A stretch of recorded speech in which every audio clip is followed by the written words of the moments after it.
பார்க்க போகிறோம் அப்படின்னு பார்த்தீங்கன்னா ஐஆர்ஆர்னு சொல்லக்கூடிய இன்டர்னல் ரேட் ஆஃப் ரிட்டர்ன் அப்படிங்கிற ஃபங்க்ஷன் நம்ம பார்க்க போகிறோம்.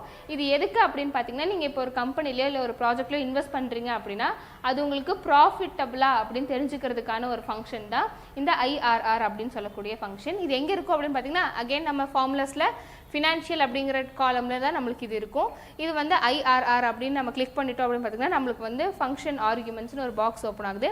இதில் பார்த்தீங்கன்னா வேல்யூஸ் அப்படின்னு இருக்குது. நம்ம இந்த வேல்யூஸ் வந்து என்னென்னா இன்வெஸ்ட்மெண்ட்லேருந்து நம்ம அப்படியே செலக்ட் பண்ணிக்கலாம் 4th இயர் வரைக்கும். செலக்ட் பண்ணிவிட்டு நீங்கள் ஓகே கொடுத்தீங்கனாலே நம்மளுக்கு வந்து அதோடைய பர்சன்டேஜ் வந்துடும். விச் மீன்ஸ் இது வந்து ப்ராஃபிட்டபிள் அப்படின்னு நம்மளுக்கு தெரிஞ்சிருச்சு. அடுத்ததான் நம்ம என்ன பார்க்க போகிறோம் அப்படின்னு பார்த்தீங்கன்னா MIRRனு சொல்லக்கூடிய ஃபங்க்ஷன். இது என்ன அப்படின்னு பார்த்தீங்கன்னா modified internal rate of return அப்படின்னு நம்ம பார்க்க போகிறோம். இது என்னன்னு பார்த்தீங்க அப்படின்னா ஐஆர்ஆர்னு நம்ம பார்த்துருக்கோம் இல்லையா முன்னாடி, அதனுடைய அட்வான்ஸ்டு வெர்ஷன் தான் இந்த MIRRனு சொல்லக்கூடியது.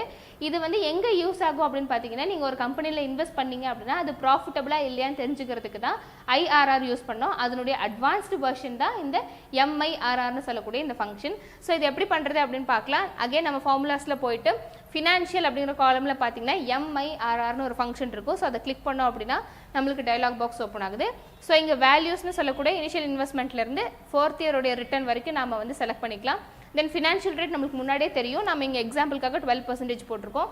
தென் ரீஇன்வெஸ்ட்மெண்ட் ரேட்டும் நம்மளுக்கு தெரியும். நம்ம அதையும் கிளிக் பண்ணிக்கலாம். கொடுத்துட்டு என்ட்ரு கொடுத்துட்டிங்க அப்படின்னா உங்களுடைய இன்வெஸ்ட்மெண்ட் வந்து ப்ராஃபிட்டா லாஸா அப்படின்னு தெரிஞ்சுக்கிறதுக்கான MIRR வேல்யூ நம்மளுக்கு தெரிஞ்சிடும். ஸோ நம்ம என்ன பார்த்தோம் அப்படின்னு பார்த்தீங்க அப்படின்னா ஐஆர்ஆர்னு சொல்லக்கூடிய இன்டர்னல் ரேட் ஆஃப் ரிட்டர்ன், MIRRனு சொல்லக்கூடிய modified internal rate of return எப்படி செக் பண்ணுறதுங்கிறத பார்த்துருக்கோம்.